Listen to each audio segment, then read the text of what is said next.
पंजाब सरकार वालों ਜਿਹੜੇ ਵੱਡੇ ਦਾਅਵੇ ਕੀਤੇ ਜਾ ਰਹੇ ਆ ਕਿ ਅਸੀਂ ਪਿੰਡਾਂ ਦੇ ਵਿੱਚ ਸਮਾਰਟ ਸਕੂਲ ਬਣਾਤੇ। ਜੇ ਇਸ ਇੰਸਟੀਟਿਊਸ਼ਨ 'ਚ ਬਿਜਲੀ ਦੀ ਸਪਲਾਈ ਨਹੀਂ ਹੈ ਠੀਕ ਢੰਗ ਨਾਲ ਤਾਂ ਪਿੰਡਾਂ ਦੇ ਸਕੂਲਾਂ ਦੀ ਸਪਲਾਈ ਕਿਵੇਂ ਠੀਕ ਹੋ ਸਕਦੀ ਹੈ? ਕਿਵੇਂ ਸਮਾਰਟ ਸਕੂਲ ਹੋ ਸਕਦੇ ਜੇ ਬਿਜਲੀ ਨਹੀਂ ਅਜੇ ਤੱਕ ਪ੍ਰੋਵਾਈਡ ਹੋ ਸਕੀ? मैं समझदा है कि यह एक बहुत बड़ी साजिश है इस प्रोसैस नूं हाईजैक करने वास्ते। इहदे विच DC तो लैके सारा स्टाफ थल्ले तक ये मिली भुगत दे नाल उत्थे MR सिटी पब्लिक स्कूल 'च ट्रेनिंग करवाई जा रही है। जिहड़ा स्टाफ हुंदा पोलिंग स्टाफ हुंदा इहदी बड़ी वड्डी जिम्मेवारी हुंदी है इस इलैक्शन नूं चलाउण वास्ते, फेयर इलैक्शन करवाउण वास्ते। इहदे 'च दाल 'च कुछ काला नज़र आ रहा है। ਇੱਥੇ ਨਜ਼ਰ ਆ ਰਿਹਾ ਕਿ ਇਸ ਇਲੈਕਸ਼ਨ ਨੂੰ ਹਾਈਜੈਕ ਕੀਤਾ ਜਾਣਾ ਹੈ। ਇੱਥੇ ਨਜ਼ਰ ਆ ਰਿਹਾ ਕਿ MLA ਸਾਹਿਬ ਦੇ ਭਰਾ ਦੇ ਸਕੂਲ ਦੇ ਵਿੱਚ, ਪ੍ਰਾਈਵੇਟ ਸਕੂਲ ਦੇ ਵਿੱਚ ਇਹ ਇਲੈਕਸ਼ਨ ਪ੍ਰੋਸੈਸ ਜਿਹੜਾ ਸਟਾਰਟ ਕੀਤਾ ਜਾ ਰਿਹਾ ਹੈ। ਅਸਲੀ ਗੱਲ ਤਾਂ ਇਹੀ ਹੈ ਨਾ ਕਿ ਅਸੀਂ ਇਲਾਕੇ ਦੀ ਬਿਹਤਰੀ ਵਾਸਤੇ ਗੱਲ ਕਰਨੀ ਹੈ। ਅਸਲੀ ਗੱਲ ਤਾਂ ਇਹੀ ਹੈ ਕਿ ਇੱਥੋਂ ਮਾਫੀਆ ਨੂੰ ਖਤਮ ਕਰਨ ਦੀ ਗੱਲ ਕਰਨੀ ਹੈ। ਅੱਜ ਮੇਰੇ ਕੋਲ ਪਲੇਟਫਾਰਮ ਨਹੀਂ ਹੈ, ਅੱਜ ਮੈਂ ਇਲੈਕਸ਼ਨ ਨਹੀਂ ਲੜ ਰਿਹਾ, ਮੈਂ ਫਿਰ ਵੀ ਅਗਰ ਗੱਲ ਕਰ ਰਿਹਾ ਤਾਂ ਮੈਂ ਸਮਝਦਾ ਕਿ ਉਹਨਾਂ ਲੀਡਰਾਂ ਨੂੰ, ਉਹ ਲੋਕ ਜਿਹੜੇ ਇਸ ਇਲਾਕੇ ਦੀ ਵਾਗਡੋਰ ਸੰਭਾਲਣ ਦੀ ਗੱਲ ਕਰ ਰਹੇ ਆ, ਅੱਜ ਉਹਨਾਂ ਦਾ ਫਰਜ਼ ਬਣਦਾ ਹੈ ਇਸ ਇਲਾਕੇ ਦੀ ਬਿਹਤਰੀ ਵਾਸਤੇ, ਇਸ ਇਲਾਕੇ ਨੂੰ ਮਾਫੀਆ ਰਾਜ ਤੋਂ ਬਚਾਉਣ ਵਾਸਤੇ ਗੱਲ ਕਰਨਾ ਉਹਨਾਂ ਦਾ ਬਣਦਾ ਹੈ।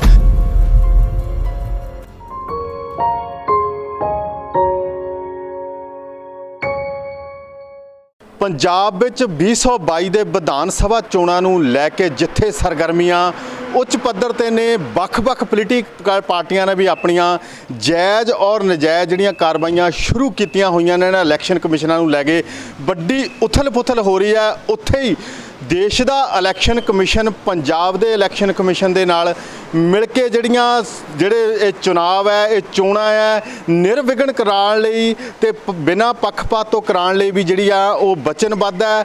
ਵੱਡੇ ਦਾਅਵੇ ਕੀਤੇ ਜਾ ਰਹੇ ਆ। ਆਪਣੇ ਮੁਲਾਜ਼ਮਾਂ ਨੂੰ ਜਿਹੜੀਆਂ ਟ੍ਰੇਨਿੰਗਾਂ ਦਿੱਤੀਆਂ ਜਾ ਰਹੀਆਂ ਹੈ, ਕਿਸੇ ਵੀ ਤਰ੍ਹਾਂ ਦੇ ਪੁਲਿਸ ਪ੍ਰਸ਼ਾਸਨ ਦੀ ਜਿਹੜੀ ਮਦਦ ਲਈ ਜਾ ਰਹੀ ਆ, ਚਾਹੇ ਉਹ ਪੈਸੇ ਦੇ ਦਾਨ ਪ੍ਰਦਾਨ ਨੂੰ ਲੈ ਕੇ ਆ, ਨਸ਼ੇ ਦੇ ਦਾਨ ਪ੍ਰਦਾਨ ਨੂੰ ਲੈ ਕੇ ਆ, ਵੱਡੇ ਪੱਧਰ ਉੱਤੇ ਨਾਕਾਬੰਦੀ ਕਰੀ ਜਾ ਰਹੀ ਆ। ਮੁਲਾਜ਼ਮਾਂ ਨੂੰ ਜਿਹੜੀ ਆ ट्रेनिंग दे के अपनियां जड़ियां हदायतां आ उन्हां नूं अमली जामा पिलाउण वास्ते भी जड़ियां वड्डी पद्धर उत्ते मुहिमां जड़ियां शुरू कीतियां जा रहीआं ने।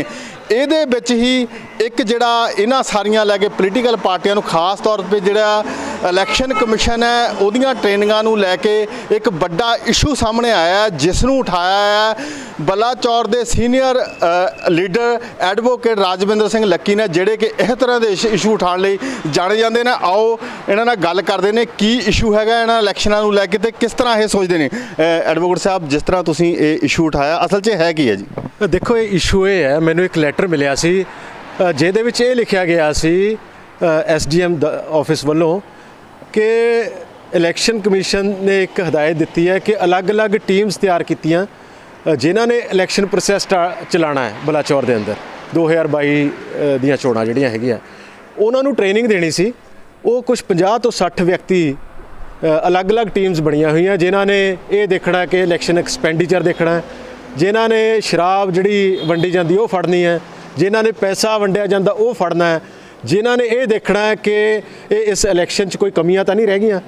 ਉਹਨਾਂ ਦੀ ਟ੍ਰੇਨਿੰਗ ਜਿਹੜੀ ਹੈ ਉਹ ਗਵਰਨਮੈਂਟ ਗਰਲ ਸਕੂਲ ਬਲਾਚੌਰ, ਜਿਹੜਾ ਇੱਕ ਬਹੁਤ ਪ੍ਰੈਸਟੀਜੀਅਸ ਇੰਸਟੀਟਿਊਸ਼ਨ ਹੈ, ਉੱਥੇ ਟ੍ਰੇਨਿੰਗ ਇਹਨਾਂ ਦੀ ਰੱਖੀ ਗਈ ਸੀ 11 ਦਸੰਬਰ ਨੂੰ। ਲੈਟਰ ਕੱਢ ਦਿੱਤਾ ਗਿਆ ਕਿ ਉਹ ਜਿਹੜੀ ਟ੍ਰੇਨਿੰਗ ਹੈ ਹੁਣ ਪੋਸਟਪੋਨ ਕਰ ਦਿੱਤੀ ਗਈ ਹੈ। ਉਹ ਟ੍ਰੇਨਿੰਗ ਹੁਣ 17/12 ਤੇ 24/12 ਨੂੰ ਕਰਾਈ ਜਾਊਗੀ MR ਸਿਟੀ ਪਬਲਿਕ ਸਕੂਲ ਦੇ ਵਿੱਚ। ਸਭ ਤੋਂ ਪਹਿਲਾਂ ਤਾਂ ਮੇਰਾ ਕਹਿਣਾ ਇਹ ਸੀ ਕਿ ਪੰਜਾਬ ਸਰਕਾਰ ਵੱਲੋਂ ਜਿਹੜੇ ਵੱਡੇ ਦਾਅਵੇ ਕੀਤੇ ਜਾ ਰਹੇ ਆ ਕਿ ਅਸੀਂ ਪਿੰਡਾਂ ਦੇ ਵਿੱਚ ਸਮਾਰਟ ਸਕੂਲ ਬਣਾਤੇ, ਅਸੀਂ ਪਿੰਡਾਂ ਦੇ ਸਕੂਲਾਂ ਦੀ ਨੁਹਾਰ ਬਦਲ ਦਿੱਤੀ। ਅਗਰ ਬਲਾਚੌਰ ਸ਼ਹਿਰ ਦਾ ਇੱਕ ਪ੍ਰੈਸਟੀਜੀਅਸ ਇੰਸਟੀਟਿਊਸ਼ਨ, ਉਹਦੇ ਬਾਰੇ ਇਹ ਲਿਖਿਆ ਹੋਇਆ ਕਿ ਬਿਜਲੀ ਦੀ ਸਪਲਾਈ ਉਪਲਬਧ ਨਾ ਹੋਣ ਕਰਕੇ ਪ੍ਰੋਜੈਕਟ ਨਹੀਂ ਚੱਲ ਸਕਿਆ, ਇਸ ਕਰਕੇ ਅਸੀਂ ਉਹ ਟ੍ਰੇਨਿੰਗ ਚੇਂਜ ਕੀਤੀ ਹੈ। ਜੇ ਇਸ ਇੰਸਟੀਟਿਊਸ਼ਨ 'ਚ ਬਿਜਲੀ ਦੀ ਸਪਲਾਈ ਨਹੀਂ ਹੈ ਠੀਕ ਢੰਗ ਨਾਲ ਤਾਂ ਪਿੰਡਾਂ ਦੇ ਸਕੂਲਾਂ ਦੀ ਸਪਲਾਈ ਕਿਵੇਂ ਠੀਕ ਹੋ ਸਕਦੀ ਹੈ? ਕਿਵੇਂ ਸਮਾਰਟ ਸਕੂਲ ਹੋ ਸਕਦੇ ਜੇ ਬਿਜਲੀ ਨਹੀਂ ਅਜੇ ਤੱਕ ਪ੍ਰੋਵਾਈਡ ਹੋ ਸਕੇ? ਸਭ ਤੋਂ ਪਹਿਲਾਂ ਤਾਂ ਵੱਡਾ ਇਸ਼ੂ ਇਹ ਸੀ। ਦੂਸਰਾ ਇਸ਼ੂ ਇਹ ਸੀ, ਅਗਰ ਤੁਸੀਂ ਇਹ ਟ੍ਰੇਨਿੰਗ ਕਿਤੇ ਹੋਰ ਰੱਖਣੀ ਸੀ ਤਾਂ ਤੁਹਾਡੇ ਕੋਲ ਬਹੁਤ ਸਾਰੇ ਹੋਰ ਸਰਕਾਰੀ ਸਕੂਲ ਤੇ ਕਾਲਜ ਹੈਗੇ ਆ ਜਿੱਥੇ ਤੁਸੀਂ ਇਹ ਰੱਖ ਸਕਦੇ ਸੀ। ਤੁਹਾਡੇ ਕੋਲ ਆਪਣਾ Baba Balraj Punjab university constituent college ਹੈ, ਜਿੱਥੇ ਇੱਕ ਬਹੁਤ ਵੱਡਾ ਕਾਨਫਰੰਸ ਹਾਲ ਬਣਿਆ ਹੋਇਆ ਹੈ। ਉੱਥੇ ਇੰਪੋਰਟਡ ਜਿਹੜੇ ਪ੍ਰੋਜੈਕਟਰ ਲਾਇਆ ਹੋਇਆ ਇੰਪੋਰਟਡ ਤੇ ਉੱਥੇ ਸੀਟਾਂ ਬਣੀਆਂ ਹੋਈਆਂ ਬਹੁਤ ਸ਼ਾਨਦਾਰ, ਜਿੱਥੇ ਤੁਸੀਂ ਟ੍ਰੇਨਿੰਗ ਦੇ ਸਕਦੇ ਸੀ। ਤੁਸੀਂ ਉੱਥੇ ਟ੍ਰੇਨਿੰਗ ਨਹੀਂ ਦੇ ਰਹੇ, ਤੁਸੀਂ ਟ੍ਰੇਨਿੰਗ ਕਿੱਥੇ ਦੇ ਰਹੇ ਹੋ? ਇੱਥੋਂ ਦੇ ਵਿਧਾਇਕ ਚੌਧਰੀ ਦਰਸ਼ਨ ਲਾਲ ਮੰਗੂਪੁਰ ਜੀ ਦੇ ਭਰਾ ਦਾ ਸਕੂਲ ਚੁਣਿਆ, private school MR city public school. ਤੇ ਜੇ ਤੁਸੀਂ ਅੱਜ ਉਹ ਸਕੂਲ ਚੁਣਿਆ ਤਾਂ ਮੈਂ ਸਮਝਦਾ ਕਿ ਇਹ ਇੱਕ ਬਹੁਤ ਬੜੀ ਸਾਜ਼ਿਸ਼ ਹੈ। ਜਿਹੜਾ ਡੈਮੋਕ੍ਰੈਟਿਕ ਢੰਗ ਨਾਲ ਇਹ ਇਲੈਕਸ਼ਨ ਪ੍ਰੋਸੈਸ ਚਲਾਉਣਾ ਸੀ, ਉਹਨੂੰ ਇੱਕ ਢਾਹ ਲਾਉਣ ਵਾਸਤੇ, ਇਸ ਪ੍ਰੋਸੈਸ ਨੂੰ ਹਾਈਜੈਕ ਕਰਨ ਵਾਸਤੇ, ਇਹਦੇ ਵਿੱਚ DC ਤੋਂ ਲੈ ਕੇ ਸਾਰਾ ਸਟਾਫ ਥੱਲੇ ਤੱਕ ਇਹ ਮਿਲੀ ਭੁਗਤ ਦੇ ਨਾਲ ਉੱਥੇ MR ਸਿਟੀ ਪਬਲਿਕ ਸਕੂਲ 'ਚ ਟ੍ਰੇਨਿੰਗ ਕਰਵਾਈ ਜਾ ਰਹੀ ਹੈ। ਇਹ ਜਿਹੜਾ ਪੋਲਿੰਗ ਸਟਾਫ ਹੈ, ਜਿਹੜੇ 50-60 ਬੰਦਿਆਂ ਦੀ ਟੀਮ ਹੈ, ਇਹਨਾਂ ਨੇ ਅੱਗੇ ਪੂਰਾ ਜਿਹੜਾ ਹਰ ਇੱਕ ਬੂਥ ਤੇ ਟੀਮਾਂ ਜਾਣੀਆਂ, ਉਹਨਾਂ ਨੂੰ ਟ੍ਰੇਨਿੰਗ ਦੇਣੀ ਹੈ, ਉਹਨਾਂ ਨੂੰ ਅੱਗੇ ਸਿਸਟਮ ਕਿੱਦਾਂ ਇਲੈਕਸ਼ਨ ਚੱਲਣਾ ਹੈ, ਕਿੱਦਾਂ ਇਲੈਕਸ਼ਨ ਨੂੰ ਮੈਨੇਜ ਕਰਨਾ ਹੈ, ਉਹ ਸਾਰਾ ਉੱਥੋਂ ਚੱਲਣਾ ਸੀ। ਅਗਰ ਅੱਜ ਸਟਾਰਟਿੰਗ ਦੇ ਵਿੱਚ ਹੀ, ਕਿਉਂਕਿ ਅਸੀਂ ਅਕਸਰ ਸੁਣਦੇ ਰਹੇ ਹਾਂ ਕਿ ਇੱਥੋਂ ਦੇ ਵਿਧਾਇਕ ਤੇ ਉਹਨਾਂ ਦੀ ਟੀਮ ਗੱਲ ਕਰਦੀ ਰਹੀ ਹੈ ਕਿ ਅਸੀਂ ਪੈਸੇ ਦੇ ਨਾਲ ਇਹ ਇਲੈਕਸ਼ਨ ਜਿੱਤਣਾ ਹੈ, ਬਾਏ ਹੁੱਕ ਔਰ ਕਰੁੱਕ ਅਸੀਂ ਜਿੱਤਣਾ ਹੈ। ਤੇ ਇਹ ਜਿਹੜੀ ਇਹ ਸਟਾਰਟਿੰਗ ਇੱਥੇ ਹੋ ਗਈ ਹੈ, ਇੱਥੇ ਪੈਸੇ ਦੀ ਵਰਤੋਂ ਹੋਊਗੀ, ਇੱਥੇ ਖਰੀਦੋ ਫਰੋਖਤ, ਇੱਥੇ ਟੀਮਾਂ ਨੂੰ ਕਿਸ ਢੰਗ ਨਾਲ ਪ੍ਰਭਾਵਿਤ ਕੀਤਾ ਜਾਣਾ ਹੈ, ਤੁਸੀਂ ਖੁਦ ਸਮਝ ਸਕਦੇ ਹੋ। ਤੇ ਮੈਂ ਇਹਦੀ ਸ਼ਿਕਾਇਤ ਜਿਹੜੀ ਪ੍ਰੈਸ ਕਾਨਫਰੰਸ ਵੀ ਇਸ ਕਰਕੇ ਅੱਜ ਕੀਤੀ ਸੀ, ਇਹਦੀ ਸ਼ਿਕਾਇਤ ਅੱਜ ਮੈਂ ਈਮੇਲ ਕਰਕੇ ਇਲੈਕਸ਼ਨ ਕਮਿਸ਼ਨ ਆਫ ਇੰਡੀਆ ਤੇ ਪੰਜਾਬ ਦੇ ਇਲੈਕਸ਼ਨ ਕਮਿਸ਼ਨ ਨੂੰ ਮੈਂ ਕਰਨ ਜਾ ਰਿਹਾ, ਤਾਂ ਕਿ ਇੱਦਾਂ ਦਾ ਜਿਹੜਾ ਇਹ ਆਪਣਾ ਮਿਲੀ ਭੁਗਤ ਦੇ ਨਾਲ, ਜੋ ਮਿਲੀ ਭੁਗਤ ਦੇ ਨਾਲ ਇਹ ਪ੍ਰੋਸੈਸ ਚਲਾਇਆ ਜਾ ਰਿਹਾ, ਇਹਨੂੰ ਰੋਕਿਆ ਜਾ ਸਕੇ। ਜਿਹੜੀ ਡੈਮੋਕ੍ਰੇਸੀ ਦਾ ਕਤਲ ਕਰਨ ਲਈ ਇਹ ਸ਼ੁਰੂਆਤ ਹੋਈ ਹੈ, ਇਹਨੂੰ ਰੋਕਿਆ ਜਾ ਸਕੇ। ਜਿਸ ਤਰ੍ਹਾਂ ਲੱਕੀ ਜੀ ਤੁਸੀਂ ਇੱਕ ਗੱਲ ਕੀਤੀ ਹੈ ਵੀ ਇਹ ਇਲੈਕਸ਼ਨ ਕਮਿਸ਼ਨ ਵੱਲੋਂ ਹੀ ਤੁਹਾਡੇ ਲੈਟਰ ਦੇ ਵਿੱਚ ਵੀ, ਜਿੱਦਾਂ ਤੁਸੀਂ ਪੜ੍ਹ ਕੇ ਵੀ ਦੱਸਿਆ ਵੀ ਲਿਖਿਆ ਹੈਗਾ ਵੀ ਜਿਹੜਾ ਕੋਈ ਹਦਾਇਤਾਂ ਦੀ ਅਣਗਹਿਲੀ ਕਰੇਗਾ, ਅਣਗਹਿਲੀ ਦੇ ਸੂਰਤ ਦੇ ਵਿੱਚ ਉਹਦੇ ਵਿੱਚ ਜਿਹੜੇ ਨਿਯਮਾਂ ਦੇ ਖਿਲਾਫ ਕਾਰਵਾਈ ਕੀਤੀ ਜਾਊਗੀ। ਕੀ ਨਹੀਂ ਲੱਗਦਾ ਵੀ ਇਲੈਕਸ਼ਨ ਕਮਿਸ਼ਨ ਨੇ ਹੀ ਜਾਂ ਜਿਹੜੇ ਅਧਿਕਾਰੀ ਨੇ, SDM ਸਾਹਿਬ ਨੇ, ਉਹ ਜਿਹੜੇ ਆਜ਼ਾਦ ਜਿਹੜੀ ਏਜੰਸੀ ਹੁੰਦੀ ਹੈ ਇਲੈਕਸ਼ਨ ਕਮਿਸ਼ਨ, ਉਹ ਕਿਸੇ ਸਰਕਾਰ, ਬੇਸ਼ੱਕ ਸਰਕਾਰ ਇਸ ਵੇਲੇ ਕਾਂਗਰਸ ਦੀ ਹੈ, ਉਹਦੇ ਅਧੀਨ ਨੇ ਕਰਾ ਸਕਦਾ। ਜਿਸ ਤਰ੍ਹਾਂ ਇਹਨਾਂ ਨੇ ਲਿਖਿਆ ਵੀ ਨਿਯਮਾਂ ਦੇ ਅਧੀਨ ਐਕਸ਼ਨ, ਕੀ ਨਿਯਮ ਇਹਨਾਂ ਤੇ ਲਾਗੂ ਨਹੀਂ ਹੁੰਦੇ ਜਿੱਦਾਂ ਤੁਸੀਂ ਵੀ ਉਠਾਉਂਦੇ ਆ, ਕਿ ਜਾਂ ਜਿੱਦਾਂ ਤੁਸੀਂ ਕਹਿੰਦੇ ਤੁਸੀਂ ਕਰਨ ਜਾ ਰਹੇ ਆ ਤੇ DC ਸਾਹਿਬ ਨੂੰ ਵੀ ਨਾਲ ਇਹ ਲੈਟਰ ਲਿਖਿਆ ਗਿਆ ਕਿ ਉਹਨਾਂ ਵੱਲੋਂ ਕੁਝ ਵੀ ਇੱਦਾਂ ਦਾ ਐਕਸ਼ਨ ਨਹੀਂ ਲਿਆ ਗਿਆ ਹਜੇ ਤੱਕ ਵੀ? ਮੈਂ ਸਮਝਦਾ ਕਿ ਇਹ, ਕਿਉਂਕਿ ਜਿਹੜਾ ਸਟਾਫ ਹੁੰਦਾ, ਪੋਲਿੰਗ ਸਟਾਫ ਹੁੰਦਾ, ਇਹਦੀ ਬੜੀ ਵੱਡੀ ਜ਼ਿੰਮੇਵਾਰੀ ਹੁੰਦੀ ਹੈ ਇਸ ਇਲੈਕਸ਼ਨ ਨੂੰ ਚਲਾਉਣ ਵਾਸਤੇ, ਫੇਅਰ ਇਲੈਕਸ਼ਨ ਕਰਵਾਉਣ ਵਾਸਤੇ। ਜੇ ਇਹ ਸਟਾਰਟਿੰਗ ਹੀ ਇਹਦੇ 'ਚ ਦਾਲ 'ਚ ਕੁਛ ਕਾਲਾ ਨਜ਼ਰ ਆ ਰਿਹਾ ਹੈ, ਇੱਥੇ ਨਜ਼ਰ ਆ ਰਿਹਾ ਕਿ ਇਸ ਇਲੈਕਸ਼ਨ ਨੂੰ ਹਾਈਜੈਕ ਕੀਤਾ ਜਾਣਾ ਹੈ, ਇੱਥੇ ਨਜ਼ਰ ਆ ਰਿਹਾ ਕਿ MLA ਸਾਹਿਬ ਦੇ ਭਰਾ ਦੇ ਸਕੂਲ ਦੇ ਵਿੱਚ, ਪ੍ਰਾਈਵੇਟ ਸਕੂਲ ਦੇ ਵਿੱਚ ਇਹ ਇਲੈਕਸ਼ਨ ਪ੍ਰੋਸੈਸ ਜਿਹੜਾ ਸਟਾਰਟ ਕੀਤਾ ਜਾ ਰਿਹਾ। ਤੇ ਇੱਥੇ ਅਸੀਂ ਖੁਦ ਸਮਝ ਸਕਦੇ ਹਾਂ, ਇੱਥੇ ਸਾਡੇ ਕੋਲ ਸਰਕਾਰੀ ਕਾਲਜ ਹੈਗਾ, ਸਰਕਾਰੀ ਇੰਸਟੀਟਿਊਸ਼ਨ ਹੈਗੇ ਜਿੱਥੇ ਤੁਸੀਂ ਕਰਵਾ ਸਕਦੇ ਸੀ। ਅਗਰ ਉਹਨਾਂ ਸਾਰਿਆਂ ਨੂੰ ਛੱਡ ਕੇ ਇੱਕ ਪ੍ਰਾਈਵੇਟ ਸਕੂਲ ਚੁਣਿਆ ਗਿਆ, ਇਹ ਇੱਕ ਸ਼ੰਕਾ, ਬਹੁਤ ਵੱਡੀ ਸ਼ੰਕਾ ਹੈ ਕਿ ਇਸ ਇਲੈਕਸ਼ਨ ਪ੍ਰੋਸੈਸ ਨੂੰ ਹਾਈਜੈਕ ਕਰਨ ਦੀ ਕੋਸ਼ਿਸ਼ ਕੀਤੀ ਜਾ ਰਹੀ ਹੈ। ਇਹਦੇ 'ਚ ਜਿਹੜਾ ਇਹ ਸਟਾਫ ਜਿਹਨੇ ਅੱਜ ਇਹ ਚਿੱਠੀਆਂ ਕੱਢੀਆਂ, ਮੈਂ ਸਮਝਦਾ ਇਹਨਾਂ ਦੀ ਵੀ ਮਿਲੀ ਭੁਗਤ ਹੈ। ਇਹਨਾਂ ਦੀ ਸ਼ਿਕਾਇਤ ਅਸੀਂ ਇਲੈਕਸ਼ਨ ਕਮਿਸ਼ਨ ਨੂੰ ਕਰਾਂਗੇ ਤੇ ਦੇਖਿਓ ਤੁਸੀਂ ਇੱਥੇ ਦੁੱਧ ਦਾ ਦੁੱਧ, ਪਾਣੀ ਦਾ ਪਾਣੀ ਬਾਹਰ ਨਿਕਲੂਗਾ। ਜਿਸ ਤਰ੍ਹਾਂ ਲੱਕੀ ਜੀ ਤੁਸੀਂ ਇਹ ਇਸ਼ੂ ਚੱਕਿਆ ਆ, ਤੁਸੀਂ ਇਹ ਦਾਅਵਾ ਕਰਦੇ ਆ ਵੀ ਇਹ ਹਾਈਜੈਕ ਕਰਨੇ ਦਾ ਪੂਰਾ ਪ੍ਰੋਗਰਾਮ ਹੈਗਾ, ਜਿੱਦਾਂ ਤੁਸੀਂ ਇਲਜ਼ਾਮ ਵੀ ਲਾਣੇ ਆ ਵਿਧਾਇਕ ਦੇ ਉੱਤੇ, ਤੇ ਉਹਨਾਂ ਨੇ ਵੀ ਇਹ ਦਾਅਵੇ ਵੀ ਕਰਦੇ ਪਏ ਨੇ ਵੀ ਅਸੀਂ ਇਸ ਤਰ੍ਹਾਂ ਹਿੱਕ ਦੇ ਜ਼ੋਰ ਨਾਲ ਜਾਂ ਪੈਸੇ ਦੇ ਜ਼ੋਰ ਨਾਲ ਜਿਹੜਾ ਇਲੈਕਸ਼ਨ ਆਪਾਂ ਜਿੱਤ ਤੱਕ। ਦੂਸਰੇ ਪਾਸੇ ਦੇਖੀਏ, ਤੁਸੀਂ ਇਹ ਇਸ਼ੂ ਉਠਾਉਣੇ ਆ, ਪਰ ਤੁਹਾਡੀ ਹੀ ਪਾਰਟੀ ਦੇ ਜਿਹੜੇ ਜਿਨ੍ਹਾਂ ਨੂੰ ਟਿਕਟ ਦੇ ਕੇ ਨਵਾਜਿਆ ਗਿਆ ਹੈ, ਉਹ ਇਸ ਇਸ਼ੂ ਨੂੰ ਕਿਉਂ ਨਹੀਂ ਚੱਕਦੇ ਪਏ ਜਦ ਕਿ ਤੁਸੀਂ ਚੱਕਿਆ? ਦੇਖਿਓ, ਮੈਂ ਤਾਂ ਪਿਛਲੇ 5 ਸਾਲ ਤੋਂ ਇਸ ਇਲਾਕੇ ਦੀ ਬਿਹਤਰੀ ਵਾਸਤੇ, ਇਸ ਇਲਾਕੇ 'ਚ ਚਾਹੇ ਕੋਈ ਮਾਫੀਆ ਸੀ, ਇਸ ਇਲਾਕੇ ਦੇ ਅੰਦਰ ਚਾਹੇ ਟੁੱਟੀਆਂ ਸੜਕਾਂ ਸੀ, ਇਸ ਇਲਾਕੇ ਦੇ ਅੰਦਰ ਚਾਹੇ ਖੇਡ ਸਟੇਡੀਅਮ ਬਣਾਉਣ ਦੀ ਗੱਲ ਕਰਨੀ ਸੀ, ਇਸ ਇਲਾਕੇ ਦੇ ਅੰਦਰ ਕੰਢੀ ਨਹਿਰ ਨੂੰ ਚਲਾਉਣ ਦੀ ਗੱਲ ਕਰਨੀ ਸੀ, ਮੈਂ ਇਸ਼ੂ ਚੱਕਦਾ ਰਿਹਾ। ਪਰ ਮੈਂ ਇਹ ਸਮਝਦਾ ਸੀ ਕਿ ਉਹ ਲੋਕ ਜਿਹੜੇ ਇਲੈਕਸ਼ਨ ਲੜਨਾ ਚਾਹੁੰਦੇ ਆ, ਉਹ ਇਸ ਕਰਕੇ ਚੁੱਪ ਬੈਠੇ ਆ ਕਿ ਜਦੋਂ ਇਲੈਕਸ਼ਨ ਪ੍ਰੋਸੈਸ ਸ਼ੁਰੂ ਹੋ ਜਾਊਗਾ, ਉਹਨਾਂ ਨੂੰ ਟਿਕਟਾਂ ਮਿਲ ਜਾਣਗੀਆਂ, ਉਹ ਫਿਰ ਇਹਨਾਂ ਗੱਲਾਂ ਵੱਲ ਨੂੰ ਉਹ ਗੱਲਾਂ ਕਰਨਗੇ। ਪਰ ਜਦੋਂ ਅੱਜ ਇਹ ਦੇਖਿਆ ਕਿ ਉਹਨਾਂ ਲਈ ਇਹ ਬਹੁਤ ਜ਼ਰੂਰੀ ਸੀ, ਕਿਉਂਕਿ ਉਹਨਾਂ ਨੇ ਇਲੈਕਸ਼ਨ ਲੜਨਾ ਹੈ, ਉਹਨਾਂ ਨੇ ਇਲੈਕਸ਼ਨ ਲੜਨਾ ਹੈ। ਅਗਰ ਅੱਜ ਫਿਰ ਇਲੈਕਸ਼ਨ ਨਹੀਂ ਹਾਰੂਗੇ, ਉਹਨਾਂ ਦੀ ਪੋਜੀਸ਼ਨ ਕਿੱਥੇ ਖੜੀ ਹੈ? ਜਦੋਂ ਮੈਂ ਇਹ ਦੇਖਿਆ ਕਿ ਉਹ ਲੋਕ ਜਿਹੜੇ ਆਪਣੇ ਇੰਟਰਸਟ ਵਾਚ ਨਹੀਂ ਕਰ ਸਕਦੇ, ਤੇ ਉਹ ਇਸ ਇਲਾਕੇ ਦੀ ਭਲਾਈ ਵਾਸਤੇ, ਇਲਾਕੇ ਦੀ ਬਿਹਤਰੀ ਵਾਸਤੇ ਕੀ ਗੱਲ ਕਰਨਗੇ। ਫਿਰ ਮਜਬੂਰੀ ਦੇ ਵਿੱਚ ਮੈਨੂੰ ਅੱਜ ਆਉਣਾ ਪਿਆ ਤੇ ਆਹ ਗੱਲ ਰੱਖਣੀ ਪਈ। ਇਸ ਕਰਕੇ ਮੈਂ ਇਹ ਸਮਝਦਾ ਕਿ ਜਿਹੜਾ ਇਲੈਕਸ਼ਨ ਪ੍ਰੋਸੈਸ ਹੈ ਇਹਨੇ ਬਲਾਚੌਰ ਦੇ ਆਉਣ ਵਾਲੇ 5 ਸਾਲਾਂ ਦੇ ਭਵਿੱਖ ਦਾ ਫੈਸਲਾ ਕਰਨਾ ਹੈ ਤੇ ਮੈਂ ਇੱਕ ਆਮ ਨਾਗਰਿਕ ਹੋਣ ਦੇ ਨਾਤੇ ਮੇਰੀ ਇਹ ਜ਼ਿੰਮੇਵਾਰੀ ਬਣਦੀ ਸੀਗੀ ਤੇ ਮੈਂ ਇਸ ਇਸ਼ੂ ਨੂੰ ਚੱਕਦਾ ਤੇ ਉਹ ਮੈਂ ਚੱਕਿਆ।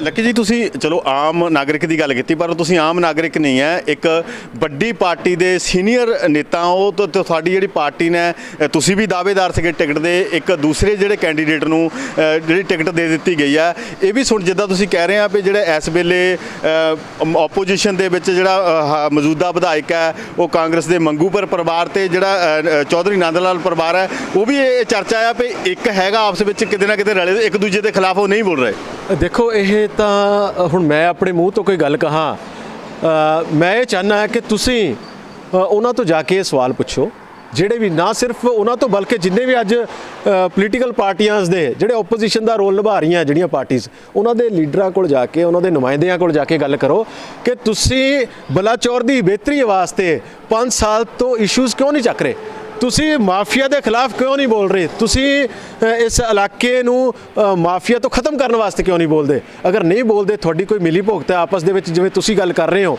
ਜਾਂ ਆਮ ਲੋਕਾਂ ਚਰਚਾ ਹੈ ਕਿ ਇਹ ਲੋਕ ਮਿਲੇ ਹੋਏ ਹੈ, ਤਾਂ ਇਹ ਅੱਜ ਸਵਾਲ ਤੁਹਾਡਾ ਬਣਦਾ ਉਹਨਾਂ ਨੂੰ ਕਰਨ ਦਾ ਤੇ ਉਹਨਾਂ ਨੂੰ ਆਪਣਾ ਪੱਖ ਰੱਖਣ ਦੀ ਵੀ ਗੱਲ। ਲੱਕੀ, ਜਿੱਦਾਂ ਤੁਸੀਂ ਇਸ਼ੂ ਚੱਕਦੇ, ਅਸੀਂ ਵੀ ਜਿਹੜੇ ਸਵਾਲ ਪੁੱਛਦੇ ਰਹਿੰਦੇ ਆ, ਇਸੇ ਕਰਕੇ ਅੱਜ ਤੁਹਾਨੂੰ ਵੀ ਬਣਦਾ ਸੀਗਾ ਕਿਉਂਕਿ ਤੁਸੀਂ ਵੀ ਪਹਿਲਾਂ ਕਾਂਗਰਸ ਪਾਰਟੀ 'ਚ ਵੀ ਰਹੇ ਆ, ਲੰਮਾ ਸਮਾਂ ਇਲੈਕਸ਼ਨ ਵੀ ਲੜੀ ਹੈ ਕਾਂਗਰਸ ਪਾਰਟੀ ਤੋਂ।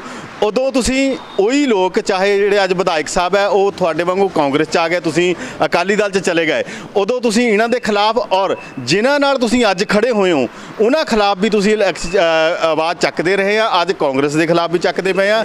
ਪਰ ਫਿਰ ਕਿਉਂ ਤੁਸੀਂ ਖੜੇ ਵੀ ਉਹਨਾਂ ਲੋਕਾਂ ਨਾਲ ਹੋ ਜਾਂਦੇ ਆ, ਜਿੱਦਾਂ ਅੱਜ ਨਵਜੋਤ ਸਿੰਘ ਸਿੱਧੂ ਕਹਿ ਰਿਹਾ ਵੀ ਜਿਵੇਂ ਮਾਫੀਆ ਜਾਂ ਰਹੇਗਾ ਜਾਂ ਮੈਂ ਰਹੇਗਾ, ਪਰ ਖੜਾ ਉਹ ਵੀ ਉਹਨਾਂ ਲੋਕਾਂ ਨਾਲ ਹੈ। ਤੁਸੀਂ ਪਹਿਲਾਂ ਵੀ ਇਹਨਾਂ ਲੋਕਾਂ ਨਾਲ ਖੜੇ, ਦੂਜੇ ਪਾਸੇ ਵੀ ਉੱਥੇ ਖੜੇ, ਫਿਰ ਲੋਕਾਂ ਨੂੰ ਇਹ ਸਿਰਫ ਇਸ਼ੂ ਚੱਕੇ ਹੀ ਜਾਂਦੇ ਆ, ਹੱਲ ਨਹੀਂ ਹੁੰਦੇ, ਨਾ ਹੀ ਕੋਈ ਉਹਦਾ ਵਿਰੋਧ ਕੀਤਾ ਜਾਂਦਾ ਗਰਾਊਂਡ ਲੈਵਲ ਦੇ ਉੱਤੇ। ਦੇਖੋ, ਮੈਨੂੰ ਤਾਂ ਮੌਕਾ ਹੀ ਨਹੀਂ ਮਿਲਿਆ ਇਸ਼ੂਜ਼ ਨੂੰ ਹੱਲ ਕਰਨ ਦਾ, ਪਰ ਮੈਂ ਇਹ ਕਹਿ ਸਕਦਾ ਕਿ ਜਿੰਨੀਆਂ ਵੀ ਪਾਰਟੀਆਂ ਹੈਗੀਆਂ ਉਹਨਾਂ 'ਚ ਚੰਗੇ ਲੋਕ ਵੀ ਹੈ, ਉਹਨਾਂ 'ਚ ਬੁਰੇ ਲੋਕ ਵੀ ਹੈਗੇ। ਅਗਰ ਅੱਜ ਅਸੀਂ ਇਸ਼ੂਜ਼ ਚੱਕ ਰਹੇ ਹਾਂ, ਅੱਜ ਅਸੀਂ ਇੱਥੇ ਮਾਫੀਆ ਨੂੰ ਖਤਮ ਕਰਨ ਦੀ ਗੱਲ ਕਰ ਰਹੇ ਹਾਂ, ਤਾਂ ਮੈਂ ਸਮਝਦਾ ਹਾਂ ਕਿ ਉਹ ਤੁਹਾਨੂੰ ਕੋਈ ਵੀ ਪਲੇਟਫਾਰਮ ਹੈ, ਤੁਸੀਂ ਗੱਲ ਤਾਂ, ਅਸਲੀ ਗੱਲ ਤਾਂ ਇਹੀ ਹੈ ਨਾ ਕਿ ਅਸੀਂ ਇਲਾਕੇ ਦੀ ਬਿਹਤਰੀ ਵਾਸਤੇ ਗੱਲ ਕਰਨੀ ਹੈ। ਅਸਲੀ ਗੱਲ ਤਾਂ ਇਹੀ ਹੈ ਕਿ ਇੱਥੋਂ ਮਾਫੀਆ ਨੂੰ ਖਤਮ ਕਰਨ ਦੀ ਗੱਲ ਕਰਨੀ ਹੈ। ਅਸੀਂ ਆਪਣੇ ਪੰਜਾਬ ਨੂੰ, ਅਸੀਂ ਆਪਣੇ ਬਲਾਚੌਰ ਨੂੰ ਬਚਾਉਣਾ ਕਿਵੇਂ ਹੈ, ਤੇ ਉਹ ਤੁਸੀਂ, ਤੁਹਾਡੇ ਲਈ ਕੋਈ ਵੀ ਅੱਜ ਮੇਰੇ ਕੋਲ ਪਲੇਟਫਾਰਮ ਨਹੀਂ ਹੈ। ਅੱਜ ਮੈਂ ਇਲੈਕਸ਼ਨ ਨਹੀਂ ਲੜ ਰਿਹਾ, ਮੈਂ ਫਿਰ ਵੀ ਅਗਰ ਗੱਲ ਕਰ ਰਿਹਾ ਤਾਂ ਮੈਂ ਸਮਝਦਾ ਕਿ ਉਹਨਾਂ ਲੀਡਰਾਂ ਨੂੰ, ਉਹ ਲੋਕ ਜਿਹੜੇ ਇਸ ਇਲਾਕੇ ਦੀ ਵਾਗਡੋਰ ਸੰਭਾਲਣ ਦੀ ਗੱਲ ਕਰ ਰਹੇ ਆ, ਅੱਜ ਉਹਨਾਂ ਦਾ ਫਰਜ਼ ਬਣਦਾ ਹੈ ਇਸ ਇਲਾਕੇ ਦੀ ਬਿਹਤਰੀ ਵਾਸਤੇ, ਇਸ ਇਲਾਕੇ ਨੂੰ ਮਾਫੀਆ ਰਾਜ ਤੋਂ ਬਚਾਉਣ ਵਾਸਤੇ ਗੱਲ ਕਰਨਾ ਉਹਨਾਂ ਦਾ ਬਣਦਾ ਹੈ। ਤੇ ਅਗਰ ਉਹ ਨਹੀਂ ਕਰ ਰਹੇ ਤਾਂ ਉਹਨਾਂ ਦੀ, ਮੈਂ ਕਹਿ ਸਕਦਾ, ਬਹੁਤ ਵੱਡੀ ਨਲਾਇਕੀ ਹੈ ਤੇ ਉਸ ਨਲਾਇਕੀ ਦੇ ਵਿੱਚ ਰਾਜਵਿੰਦਰ ਸਿੰਘ ਦਾ ਕੋਈ ਰੋਲ ਨਹੀਂ ਹੈ। ਰਾਜਵਿੰਦਰ ਸਿੰਘ ਲੱਕੀ ਜਿੱਦਾਂ ਪਹਿਲਾਂ ਇਸ ਇਲਾਕੇ ਦੀ ਬਿਹਤਰੀ ਲਈ ਗੱਲ ਕਰਦਾ ਰਿਹਾ, ਅੱਜ ਵੀ ਉਸੇ ਤਰ੍ਹਾਂ ਲੱਗਿਆ ਹੋਇਆ। ਰਾਜਵਿੰਦਰ ਲੱਕੀ ਆਉਣ ਵਾਲੇ ਸਮੇਂ 'ਚ ਇਦਾਂ ਇਸ਼ੂ ਚੱਕਦੇ ਹੀ ਨਜ਼ਰ ਆਉਣਗੇ, ਕਦੀ ਇਸ ਪਾਰਟੀ ਤੋਂ ਕਦੀ ਉਸ ਪਾਰਟੀ ਤੋਂ, ਜਾਂ ਕਿਤੇ ਹੋਰ ਪਾਰਟੀ ਨਾਲ ਜਾਂ ਹੋਰ ਸੰਗਠਨ ਨਾਲ, ਜਾਂ ਆਜ਼ਾਦ ਤੌਰ ਤੇ ਵੀ ਤੁਸੀਂ ਇਲੈਕਸ਼ਨ ਲੜੋਗੇ? ਦੇਖੋ, ਇਲੈਕਸ਼ਨ ਲੜਨ ਦੀ ਜਿਹੜੀ ਗੱਲ ਹੈਗੀ ਹੈ, ਇਹਦੇ ਵਿੱਚ ਮੈਂ ਕੁਝ ਨਹੀਂ ਕਹਿ ਸਕਦਾ ਕਿ ਆਉਣ ਵਾਲਾ ਸਮਾਂ ਕਿਸ ਤਰ੍ਹਾਂ ਦਾ ਹੋਊਗਾ। ਬਤੌਰ 5 ਸਾਲ ਹਲਕਾ ਇੰਚਾਰਜ, ਮੈਂ ਇੱਥੇ ਦੀ ਜਿਹੜੀ ਮੌਜੂਦਾ ਪਾਰਟੀ ਸੀ ਉਹਦੇ ਖਿਲਾਫ ਜੋ ਇਸ਼ੂਜ਼ ਚੱਕਣੇ ਚਾਹੀਦੇ ਸੀ ਮੈਂ ਚੱਕਦਾ ਰਿਹਾ। ਰਹਿ ਗਈ ਹੁਣ ਦੀ ਗੱਲ, ਅਕਾਲੀ ਦਲ ਦੇ ਅੰਦਰ ਰਹਿ ਕੇ ਜਿੰਨਾ ਮੈਂ ਆਪਣੇ, ਅੱਛਾ, ਕੋਈ ਗਲਤ ਇਸ਼ੂ ਨਹੀਂ ਚੱਕਿਆ, ਮੈਂ ਕਿਸੇ ਇੱਕ ਵਿਅਕਤੀ ਦੇ ਖਿਲਾਫ ਨਹੀਂ ਹੈ, ਮੈਂ ਕਿਸੇ ਪਾਰਟੀ ਦੇ ਖਿਲਾਫ ਨਹੀਂ ਹੈ, ਮੈਂ ਉਹ ਮਾਫੀਆ ਲੋਕਾਂ ਦੇ ਖਿਲਾਫ ਹੈ ਜਿਹੜੇ ਲੋਕ ਇਸ ਇਲਾਕੇ ਨੂੰ ਬਰਬਾਦ ਕਰਨਾ ਚਾਹੁੰਦੇ ਆ। ਮੈਂ ਸਿਰਫ ਤੇ ਸਿਰਫ ਇਸ ਇਲਾਕੇ ਦੀ ਬਿਹਤਰੀ ਵਾਸਤੇ, ਮੇਰੀ ਲੜਾਈ ਕਿਸੇ ਪਾਰਟੀ ਜਾਂ ਕਿਸੇ ਲੀਡਰ ਨਾਲ ਨਹੀਂ ਹੈ, ਮੇਰੀ ਉਹਨਾਂ ਇਸ਼ੂਜ਼ ਦੀ ਲੜਾਈ ਹੈ ਜਿਹੜੇ ਇਸ਼ੂਜ਼ ਦੇ ਨਾਲ ਇਸ ਇਲਾਕੇ ਦੀ ਤਰੱਕੀ ਹੋ ਸਕਦੀ ਹੈ। ਨਹੀਂ, ਤੁਹਾਡਾ ਕਹਿਣ ਦਾ ਮਤਲਬ ਇਹ ਆ ਵੀ ਜਿਹੜੀਆਂ ਪਾਰਟੀਆਂ ਇਹ ਸਹੀ ਨੇ, ਸਿਰਫ ਜਿਹੜੇ ਅੱਗੇ ਲੋਕ ਆ ਜਾਂਦੇ ਉਹ ਗਲਤ ਨੇ? ਲੋਕ ਗਲਤ, ਲੋਕ ਚੰਗੇ ਮਾੜੇ ਲੋਕ, ਮੈਂ ਕਹਿ ਰਿਹਾ, ਪਾਰਟੀਆਂ ਦੇ ਅੰਦਰ ਹੁੰਦੇ ਆ। ਪਾਰਟੀਆਂ ਵੀ ਚੰਗੀਆਂ ਲੋਕਾਂ ਨਾਲ ਹੈ, ਜੇ ਅੱਜ ਕੋਈ ਪਾਰਟੀ ਬੁਰੀ ਹੈ ਤਾਂ ਲੋਕਾਂ ਨਾਲ ਹੈ, ਤੇ ਉਹ ਪਾਰਟੀਆਂ ਦੇ ਅੰਦਰ ਜਿਹੜੇ ਵਿਅਕਤੀ, ਜੇ ਕੋਈ ਚੰਗੇ ਵਿਅਕਤੀ ਹੈ ਲੋਕਾਂ ਨੂੰ ਕਹਿੰਦੇ ਵਿੱਚ। ਤੁਸੀਂ ਹੁਣ ਇਹਨਾਂ ਪਾਰਟੀਆਂ ਨਾਲ, ਜਿਹੜੇ ਪਰੰਪਰਾਗਤ ਪਾਰਟੀਆਂ ਦੀ ਗੱਲ ਕਰਦੇ ਆ, ਸਿੱਧੀ ਜੇ ਗੱਲ ਹੈ ਕਾਂਗਰਸ ਜਾਂ ਅਕਾਲੀ, ਕੀ ਤੁਸੀਂ ਹੁਣ ਇਹਨਾਂ ਨਾਲ ਖੜੇ ਨਜ਼ਰ ਆਓਗੇ ਜਾਂ ਲੱਕੀ ਹੋਰ ਪਲੇਟਫਾਰਮ ਤੇ ਖੜਾ ਨਜ਼ਰ ਆਏਗਾ? ਇਹਦੇ ਬਾਰੇ ਮੈਂ ਅੱਜ ਦੇ ਸਮੇਂ 'ਚ ਕੁਝ ਨਹੀਂ ਕਹਿ ਸਕਦਾ ਵੀ ਇਹ ਤਾਂ ਪ੍ਰਮਾਤਮਾ ਨੂੰ ਪਤਾ ਹੋਵੇ ਕੀ ਹੋਣਾ ਹੈ। ਪਰ ਮੈਂ ਕਿ ਜੀ ਪਰਮਾਤਮਾ ਇਹ ਡਿਸਾਈਡ ਨਹੀਂ ਕਰਦਾ, ਲਾਅ ਆਫ ਨੇਚਰ ਦੇ ਹਿਸਾਬ ਨਾਲ ਇਹ ਇੱਕ ਸਮਾਜਿਕ ਵਰਤਾਰਾ ਹੈ। ਇਲੈਕਸ਼ਨ ਲੜਨੇ ਜਾਂ ਨਹੀਂ ਲੜਨੇ, ਕਿਹੜੀ ਪਾਰਟੀ ਦੇ ਖਿਲਾਫ, ਜਿੱਦਾਂ ਹੁਣ ਤੁਸੀਂ ਇਸ਼ੂ ਚੱਕਿਆ ਆ, ਇਹ ਇੱਕ ਸਮਾਜਿਕ ਵਰਤਾਰਾ, ਤੁਹਾਡੀ ਸਮਾਜਿਕ ਫਰਜ਼ ਸਮਝਦੇ ਹੋ ਚੱਕਿਆ ਨਾ। ਇਸੇ ਤਰ੍ਹਾਂ ਜਿਹੜਾ ਇਲੈਕਸ਼ਨ ਹੈ ਇੱਕ ਸਮਾਜਿਕ ਵਰਤਾਰਾ, ਸਿਸਟਮ ਦਾ ਪਾਰਟ ਹੈ। ਅਸੀਂ ਤਾਂ ਸਿਰਫ ਇਹ ਸਵਾਲ ਸਾਡਾ ਵੀ ਲੱਕੀ ਕੱਲ੍ਹ ਨੂੰ ਕਿੱਥੇ ਖੜਾ ਨਜ਼ਰ ਆਏਗਾ ਕਿਤੇ। ਜੋ ਮੇਰੇ ਹੱਥ ਵਿੱਚ ਹੈ ਉਹ ਇਹੀ ਹੈ ਕਿ ਮੈਂ ਇਸ ਇਲਾਕੇ ਦੀ ਬਿਹਤਰੀ ਵਾਸਤੇ ਆਪਣੀ ਗੱਲ ਕਰੀ ਜਾਵਾਂ। ਬਾਕੀ ਜੋ ਕੁਝ ਹੈਗਾ ਉਹ ਲੋਕਾਂ ਦੇ ਹੱਥ 'ਚ ਹੈ, ਉਹ ਫਿਰ ਲੋਕਾਂ ਦੇ ਹੱਥ ਦੇ ਵਿੱਚ ਹੈ। ਨਾਲ ਲੋਕ ਤਾਂ ਇਸ ਵੇਲੇ ਪੰਜਾਬ ਦੇ ਵਿੱਚ ਤਰਾਹੀ ਮਚੀ ਹੋਈ ਹੈ। ਲੋਕ ਪਰੰਪਰਾਗਤ ਪਾਰਟੀਆਂ ਤੋਂ ਔਖੇ ਨੇ, ਇਹ ਤੁਸੀਂ ਵੀ ਇਸ ਗੱਲ ਨੂੰ ਮੰਨਦੇ ਨਾ? ਮੈਂ ਇਹ ਸਮਝਦਾ ਕਿ ਲੋਕ ਅੱਜ ਹਰ ਇੱਕ ਵਿਅਕਤੀ ਦੇ ਮਨ ਦੇ ਵਿੱਚ ਇਹ ਹੈ ਕਿ ਪੰਜਾਬ ਦੀ ਬਿਹਤਰੀ ਵਾਸਤੇ ਚੰਗੀਆਂ ਪਾਰਟੀਆਂ ਦੇ ਵਿੱਚ ਚੰਗੇ ਜਿਹੜੇ ਨੁਮਾਇੰਦੇ ਆ ਉਹ ਨਿਕਲ ਕੇ ਆਉਣ। ਹਰੇਕ ਬੰਦਾ ਇਹੀ ਸਮਝਦਾ। ਕੋਈ ਪਾਰਟੀ ਗਲਤ ਬੰਦੇ ਨੂੰ ਵੀ ਟਿਕਟ ਦੇ ਦਿੰਦੀ ਹੈ। ਲੋਕ ਇਹ ਸੋਚਦੇ ਆ ਵੀ ਚੰਗੇ ਬੰਦੇ ਨੂੰ ਦੇ ਦਿਓ ਮੌਕਾ, ਪਰ ਡੈਮੋਕ੍ਰੇਸੀ ਹੈ, ਇਹਦੇ ਵਿੱਚ ਜਿਹੜਾ ਮੈਜੋਰਟੀ ਲੈ ਗਿਆ, ਜਿਹੜਾ ਲੋਕਾਂ ਦੇ ਵਿੱਚ ਜ਼ਿਆਦਾ ਵੋਟਾਂ ਲੈ ਗਿਆ ਉਹਨੇ ਜਿੱਤ ਜਾਣਾ, ਜਿਹੜਾ ਘੱਟ ਲੈ ਗਿਆ ਉਹਨੂੰ ਹਾਰ ਜਾਣਾ। ਆਪਣਾ ਪਾਰਟੀ ਦਾ ਕੇਡਰ ਹੁੰਦਾ, ਆਪਣੀਆਂ ਵੋਟਾਂ ਹੁੰਦੀਆਂ, ਤੇ ਉਸ ਹਿਸਾਬ ਨਾਲ ਇਹ ਸਿਸਟਮ ਚੱਲਿਆ ਹੋਇਆ। ਇਸੇ ਕਰਕੇ ਇੰਨੇ ਸਾਲ ਹੋਣ ਤੋਂ ਬਾਅਦ ਵੀ ਅੱਜ ਅਸੀਂ ਇਹ ਗੱਲ ਕਰਦੇ ਹਾਂ ਕਿ ਪੰਜਾਬ ਨੂੰ ਇੱਕ ਚੰਗੀ ਲੀਡਰਸ਼ਿਪ ਦੀ ਲੋੜ ਹੈ, ਪੰਜਾਬ ਨੂੰ ਚੰਗੀ ਸਰਕਾਰ ਦੀ ਲੋੜ ਹੈ। ਇਹੀ ਤਾਂ ਹੀ ਗੱਲਾਂ ਕਰਨੀਆਂ ਪੈ ਰਹੀਆਂ। ਜੇ ਆਪਾਂ ਹੁਣ ਦੇਖੀਏ, ਜਿਸ ਤਰ੍ਹਾਂ ਤੁਸੀਂ ਹੁਣ ਇਸ ਵੇਲੇ ਅਕਾਲੀ ਦਲ ਦੇ ਵਿੱਚ ਖੜੇ ਸੀਗੇ, ਇੱਕ ਤੁਹਾਡੀ ਟੀਮ ਬਲਾਚੌਰ ਦੇ ਵਿੱਚੋਂ ਤੁਹਾਡਾ ਨਾਂ ਉੱਭਰ ਕੇ ਵੀ ਸਾਹਮਣੇ ਆਇਆ ਸੀਗਾ, ਕਿਉਂਕਿ ਤੁਸੀਂ ਕਾਂਗਰਸ ਇਸੇ ਕਰਕੇ ਛੱਡ ਕੇ ਆਏ ਸੀਗੇ। ਸਿੱਧੀ ਗੱਲ ਹੈ ਵੀ ਜਿਹੜੇ ਮੌਜੂਦਾ ਵਿਧਾਇਕ ਜਦੋਂ ਉੱਧਰ ਆ ਜਾਂਦੇ ਉਹਨਾਂ ਨੂੰ ਟਿਕਟ ਮਿਲ ਜਾਂਦੀ ਹੈ, ਉਸ ਵੇਲੇ ਤੁਸੀਂ ਛੱਡ ਕੇ ਅਕਾਲੀ ਦਲ ਦੇ ਵਿੱਚ ਆ ਜਾਂਦੇ ਆ। ਉਸ ਤੋਂ ਬਾਅਦ ਤੁਸੀਂ ਮੁੱਖ ਦਾਅਵੇਦਾਰ ਸੀਗੇ। ਉਸ ਤੋਂ ਬਾਅਦ ਫਿਰ ਉਹੀ ਜਿਹੜੀ ਪਰਿਵਾਰਵਾਦ ਨੂੰ ਮੁੱਖ ਰੱਖਦੇ ਹੋਏ ਚੌਧਰੀ ਨੰਦ ਲਾਲ ਦੇ ਪਰਿਵਾਰ ਨੂੰ ਹੀ ਜਿਹੜੀ ਟਿਕਟ ਹੈ ਉਹ ਦੇ ਦਿੱਤੀ ਜਾਂਦੀ ਹੈ। ਜੇ ਆਪਾਂ ਫਿਰ ਬਾਅਦ 'ਚ ਦੇਖੀਏ, ਜਿਹੜਾ ਤੁਸੀਂ ਵੀ ਉਸ ਤੋਂ ਸਾਈਡ ਲਾਈਨ ਕਰ ਲੈਂਦੇ ਆ, ਇਸ ਵੇਲੇ ਚੁੱਪ ਬੈਠੇ ਹੋ, ਸਾਈਡ 'ਤੇ ਬੈਠੇ ਹੋ, ਤੇ ਕੀ ਲੱਗਦਾ ਜਿਹੜੇ ਪਾਰਟੀ ਨੇ ਉਹ ਟਿਕਟ ਸਹੀ ਨਹੀਂ ਦਿੱਤੀ ਤੇ ਉਸ ਕੈਂਡੀਡੇਟ ਨਾਲ ਤੁਰੋਗੇ ਜਾਂ ਨਹੀਂ? ਦੇਖੋ, ਮੈਂ ਹੁਣ ਫਿਰ ਉਹੀ ਗੱਲ ਦੁਬਾਰਾ ਕਹਾਂ, ਇਹ ਸਮਾਂ ਦੱਸੂਗਾ ਕੀ ਹੋਊਗਾ, ਪਰ ਮੈਂ ਇਹ ਫਿਰ ਇਹੀ ਗੱਲ ਕਰ ਰਿਹਾ ਕਿ ਮੇਰੀ ਜਿਹੜੀ ਆਪਣੀ ਸੋਚ ਹੈ ਉਹ ਇਹ ਹੈ ਕਿ ਮੈਂ ਇਸ ਇਲਾਕੇ ਵਾਸਤੇ ਜੋ ਬੈਸਟ ਹੋ ਸਕਦਾ ਹੈ, ਇਸ ਇਲਾਕੇ ਦੀ ਬਿਹਤਰੀ ਵਾਸਤੇ ਜੋ ਬੈਸਟ ਹੋ ਸਕਦਾ ਮੈਂ ਉਹ ਕਰਾਂ। ਤੇ ਰਹੀ ਗੱਲ ਕੀ ਕਰਨਾ ਉਹ ਦੱਸੋ ਨਾ। ਇਲੈਕਸ਼ਨ ਦੀ ਜਿਹੜੀ ਗੱਲ ਸੀਗੀ, ਦੇਖੋ ਮੈਂ ਕਾਂਗਰਸ ਪਾਰਟੀ ਤੋਂ ਇਲੈਕਸ਼ਨ ਲੜਿਆ 2017 ਦੇ ਵਿੱਚ, ਮੈਨੂੰ ਟਿਕਟ ਨਹੀਂ ਮਿਲੀ। ਮੈਂ ਆਪਣਾ ਬ੍ਰਿਗੇਡੀਅਰ ਰਾਜਕੁਮਾਰ ਜੀ ਦੀ ਮਦਦ ਕਰਤੀ, ਮੈਂ ਆਪ ਇਲੈਕਸ਼ਨ ਨਹੀਂ ਲੜਿਆ, ਮੈਂ ਉਹਨਾਂ ਦੀ ਮਦਦ ਕਰ ਦਿੱਤੀ, ਠੀਕ ਹੈ।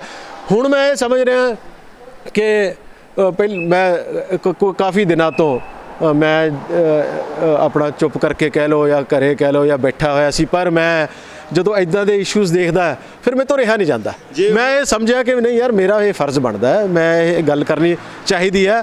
ਉਹ ਚਾਹੇ ਮੈਂ ਕਿਸੇ ਦੇ ਨਾਲ ਮੋਢਾ ਲਾ ਕੇ ਤੁਰ ਕੇ ਗੱਲ ਕਰਾਂ, ਚਾਹੇ ਮੈਂ ਇਕੱਲਾ ਗੱਲ ਕਰਾਂ, ਚਾਹੇ ਕਿਸੇ ਪਲੇਟਫਾਰਮ ਤੋਂ ਗੱਲ ਕਰਾਂ। ਮੈਂ ਇਹ ਹੋਈਆਂ ਪ੍ਰਸਥਿਤੀਆਂ ਦੇ ਵਿੱਚ ਹੁਣ ਦੇਖੀਏ ਤਾਂ ਤੁਹਾਡੀ ਜਿਹੜੀ ਪੁਰਾਣੀ ਪਾਰਟੀ ਆ ਕਾਂਗਰਸ, ਉਹ ਬਹੁਤ ਬਦਲਾਅ ਲਿਆ ਰਹੀ ਹੈ। ਉਹਨਾਂ ਨੇ ਕੈਪਟਨ ਅਮਰਿੰਦਰ ਸਿੰਘ ਵਰਗੇ ਧਨਾਲ ਲੀਡਰ ਨੂੰ ਪਾਸੇ ਕਰਕੇ ਨਵਜੋਤ ਸਿੰਘ ਸਿੱਧੂ ਵਰਗੇ ਜਿਹੜੇ ਮੁੱਦਿਆਂ ਦੀ ਗੱਲ ਕਰਨ ਵਾਲੇ ਲੀਡਰ ਜਾਂ ਉਹਨਾਂ ਦੀ ਟੀਮ ਨੂੰ ਅੱਗੇ ਲੈ ਕੇ ਆਏ ਆ।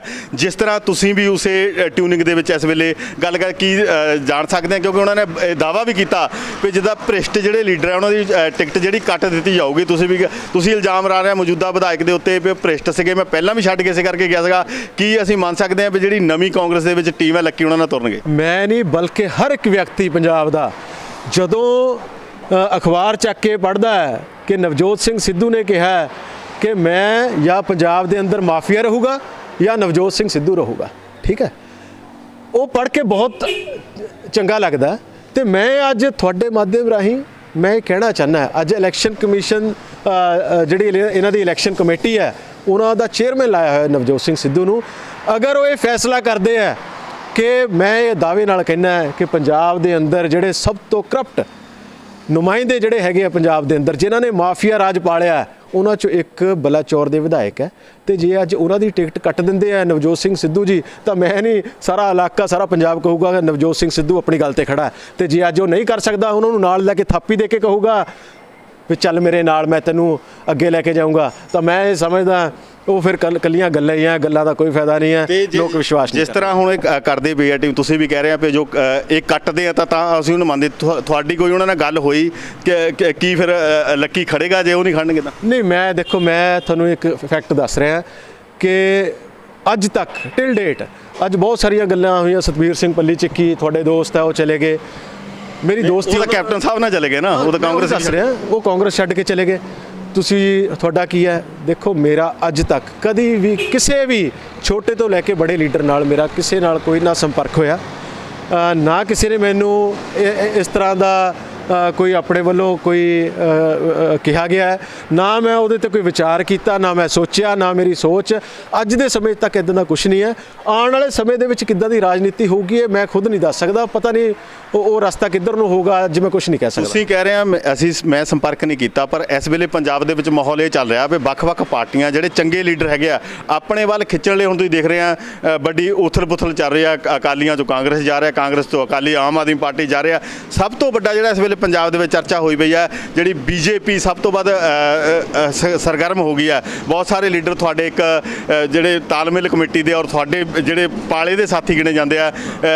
ਬ੍ਰਿਗੇਡੀਅਰ ਸਾਹਿਬ ਨੇ ਤਾਂ ਉੱਥੇ ਜਿਹੜੀ ਆਪਣੀ ਟਿਊਨਿੰਗ ਵੀ ਦੇ ਦਿੱਤੀ ਹੈ ਵੀ ਮੈਂ ਬੀਜੇਪੀ 'ਚ ਜਾ ਰਿਹਾ। ਬਾਕੀ ਵੀ ਜਾਣਗੇ ਤੁਹਾਨੂੰ ਕੋਈ ਇਸ਼ੂ ਨਹੀਂ ਜਾਂ ਬ੍ਰਿਗੇਡੀਅਰ ਸਾਹਿਬ ਨੇ ਕਿਹਾ ਹੋਵੇ ਜਾਂ ਕਿ ਬੀਜੇਪੀ ਦੇ ਲੀਡਰ ਨੇ ਤੁਹਾਡੇ ਨਹੀਂ, ਉਹਨਾਂ ਨੇ ਕਦੀ ਨਹੀਂ। ਬ੍ਰਿਗੇਡੀਅਰ ਸਾਹਿਬ ਨੇ ਸਿਰਫ ਮੈਨੂੰ ਇੰਨਾ ਦੱਸਿਆ ਸੀ ਕਿ ਮੈਂ ਬੀਜੇਪੀ 'ਚ ਜਾ ਰਿਹਾ, ਤੇ ਉਸ ਤੋਂ ਬਾਅਦ ਉਹਨਾਂ ਨੇ ਹੋਰ ਕੋਈ ਗੱਲ ਨਹੀਂ ਕੀਤੀ। ਤੇ ਨਾ ਹੀ ਕਿਸੇ ਬੀਜੇਪੀ ਜਾਂ ਕੈਪਟਨ ਜਾਂ ਆਪਣਾ ਕਾਂਗਰਸ ਜਾਂ ਕਿਸੇ ਹੋਰ ਪਾਰਟੀ ਨੇ ਮੈਨੂੰ ਅੱਜ ਤੱਕ ਕਿਹਾ ਕਿ ਤੁਸੀਂ ਸਾਡੇ ਵੱਲ ਆਓ, ਤੇ ਇਦਾਂ ਦਾ ਕੋਈ ਨਾ ਮੈਨੂੰ ਕੋਈ ਕਿਸੇ ਨੇ ਆਫਰ ਕੀਤੀ ਹੈ ਤੇ ਨਾ ਹੀ ਮੈਂ ਉਹਦੇ ਤੇ ਕੋਈ ਸੋਚਿਆ ਵਿਚਾਰਿਆ। ਜਦੋਂ ਤੁਸੀਂ ਤਾਲਮੇਲ ਕਮੇਟੀ 'ਚ ਸੀਗੇ, ਟਿਕਟਾਂ ਦੀ ਵੰਡ ਦੀ ਗੱਲ ਚੱਲਦੀ ਸੀਗੀ, ਟਿਕਟ ਦੇਣ ਦੀ ਗੱਲ ਸਾਡੀ, ਤੁਹਾਡਾ ਇੱਕ ਧੜਾ ਨਜ਼ਰ ਆਇਆ ਸੀਗਾ 4 ਜਾਂ 5 ਜਿਹੜੇ ਤਾਲਮੇਲ ਕਮੇਟੀ ਤੁਸੀਂ ਇਹ ਕਹਿੰਦੇ ਸੀਗੇ ਵੀ ਜੇ ਟਿਕਟ ਪਰਿਵਾਰਵਾਦ ਦੇ ਨਾਂ 'ਤੇ ਦਿੱਤੀ ਗਈ, ਸਾਨੂੰ ਇਗਨੋਰ ਕੀਤਾ ਗਿਆ ਤਾਂ ਪਾਰਟੀ ਨੂੰ ਵੱਡਾ ਨੁਕਸਾਨ ਹੋਏਗਾ। ਫਿਰ ਉਸ ਤੋਂ ਬਾਅਦ ਤੁਹਾਡਾ ਕੁਛ ਰਿਐਕਸ਼ਨ ਜਿਹੜਾ ਉਹ ਨਜ਼ਰ ਨਹੀਂ ਆਇਆ। ਦੇਖੋ ਨੁਕਸਾਨ ਤਾਂ ਅਸੀਂ ਕਿਹਾ ਸੀ ਤੇ ਅੱਜ ਉਹ ਦਿਖ ਵੀ ਰਿਹਾ ਨੁਕਸਾਨ। ਅੱਜ ਤੁਸੀਂ ਇਹ ਦੇਖ ਸਕਦੇ ਹੋ ਕਿ ਲੋਕ ਇਹ ਦੇਖ ਰਹੇ ਹੈ ਕਿ ਜਿਹੜੇ ਲੋਕਾਂ ਨੇ ਬਲਾਚੌਰ ਦੇ ਅੰਦਰ ਆਪੋਜੀਸ਼ਨ ਦਾ ਰੋਲ ਨਿਭਾ ਕੇ ਇਸ਼ੂਜ਼ ਚੱਕ ਕੇ ਇਸ ਇਲਾਕੇ ਦੀ ਬਿਹਤਰੀ ਵਾਸਤੇ ਦਿਨ ਰਾਤ ਇੱਕ ਕੀਤੀ, ਅੱਜ ਉਹ ਦਿਖ ਨਹੀਂ ਰਹੇ। ਇਹ ਨੁਕਸਾਨ ਹੀ ਹੈ ਇਹ ਜੇ ਅਗਰ ਨਹੀਂ ਦਿਖ ਰਹੇ। ਤੇ ਸਾਡਾ ਜਿਹੜਾ ਫੈਸਲਾ ਹੈ, ਅਸੀਂ ਸਾਰੇ ਇਕੱਠੇ ਹਾਂ, ਅਸੀਂ ਅੱਜ ਵੀ ਇਕੱਠੇ ਹੋ ਕੇ ਆਪਸ ਦੇ ਵਿੱਚ ਬੈਠ ਕੇ ਵਿਚਾਰ ਚਰਚਾ ਕਰੀਦੀ ਹੈ ਕਿ ਆਉਣ ਵਾਲਾ ਸਮਾਂ ਕਿਸ ਤਰ੍ਹਾਂ ਦਾ ਹੋਊਗਾ। ਅਸੀਂ ਇਹ ਵੀ ਨਹੀਂ ਚਾਹੁੰਦੇ ਕਿ ਸਾਡੇ ਘਰ ਬੈਠਣ ਦੇ ਨਾਲ ਕੋਈ ਐਸਾ ਵਿਅਕਤੀ ਮੋਹਰੇ ਆ ਜਾਵੇ ਬਲਾਚੌਰ ਦੇ ਅੰਦਰ, ਐਸੇ ਵਿਅਕਤੀ ਨੂੰ ਫਾਇਦਾ ਹੋ ਜਾਵੇ ਜਿਹੜਾ ਇਸ ਇਲਾਕੇ ਦੀ ਬਰਬਾਦੀ ਦਾ ਕੰਮ ਕਰਦੇ। ਅਸੀਂ ਇਹ ਵੀ ਨਹੀਂ ਚਾਹੁੰਦੇ ਕਿ ਅਸੀਂ ਗਲਤ ਬੰਦਿਆਂ ਦਾ ਸਾਥ ਦੇ ਕੇ ਇਸ ਇਲਾਕੇ ਨੂੰ ਬਰਬਾਦ ਕਰ ਦਈਏ।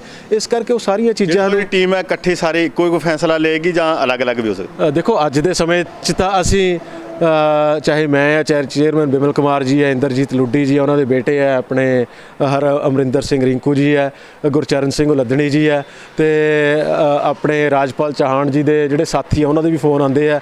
ਉਹ ਵੀ ਇਹ ਮਹਿਸੂਸ ਕਰ ਰਹੇ ਆ ਕਿ ਸਾਨੂੰ ਇਹਦੇ ਬਾਰੇ ਸੋਚਣਾ ਪਊਗਾ ਕਿ ਬਲਾਚੌਰ ਦੀ ਬਿਹਤਰੀ ਵਾਸਤੇ ਕੀ ਫੈਸਲਾ ਲੈਣਾ। ਤੇ ਉਹ ਅਸੀਂ ਬ੍ਰਿਗੇਡੀਅਰ ਰਾਜਕੁਮਾਰ ਜੀ ਉਹ ਬੀਜੇਪੀ 'ਚ ਜਾਣ ਦੀ ਗੱਲ ਕਰ ਰਹੇ ਸੀ, ਹੁਣ ਉਹ ਵੀ ਕਹਿ ਰਹੇ ਆ ਕਿ ਨਹੀਂ ਮੈਂ ਸੋਚੂਗਾ ਵਿਚਾਰੂੰਗਾ।